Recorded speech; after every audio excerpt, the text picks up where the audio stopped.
সচিবালয়ে নথি সন্দেহে শিক্ষা প্রকৌশল অধিদপ্তর বরিশাল অফিসের পুরনো কাগজপত্র সহ দুটি ট্রাক আটক করেছে স্থানীয় জনতা।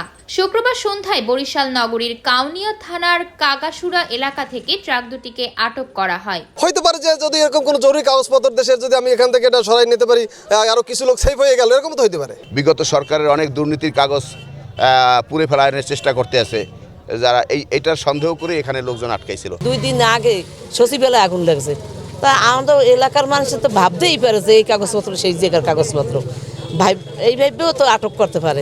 আমাদের যে পুরাতন যে কাগজগুলো, এগুলো অনেক আগের যে শিডিউল, যেগুলো অপ্রয়োজনীয়, এগুলো আসলে আমাদের একটা রুমে ভাগারে পরিণত ছিল। সেই আমাদের স্পেস কম, রুমটাকে আমরা সংস্কার করার জন্য এই কাগজগুলো দীর্ঘদিন কেউ এটাকে কোনো উদ্যোগ নেয়নি। আমরা এটিকে মূলত ময়লা খোলা নিয়ে পোড়ানোর জন্য আমার অফিসারদের উপস্থিতিতে এটাকে নিয়ে যাই, কিন্তু আমাদের যে মিস্ত্রি এবং ড্রাইভার তারা এটাকে না পুড়িয়ে তারা ওই পাশেই কাগাসুরা নামক লোকালি এক জায়গায় নিয়ে যায়, তারা হয়তো এটা বিক্রি করার উদ্দেশ্যে। তো তখন থেকে আমরা সেটাকে, আমি খবর পেয়ে সেখানে লোকাল জনগণ যখন আটক করে আমি সেখানে যাই এবং সেটা তাদেরকে সেই তথ্য সঠিকভাবে দিয়ে সেটিকে আবার আমাদের অফিসে নিয়ে এসেছি এবং পরবর্তীতে জেলা প্রশাসনের মাধ্যমে আমরা পরবর্তী কি উদ্যোগ নেওয়া যায় হয়তো আমরা এখানেই হয়তো পুনর ব্যবস্থা করব। তবে কাগজ তল্লাশি করে আপত্তিকর কিছু না পেয়ে ট্রাক দুটিকে ছেড়ে দেওয়া হয় বলে জানিয়েছে শিক্ষা প্রকৌশল অধিদপ্তরের নির্বাহী প্রকৌশলী শহীদুল ইসলাম।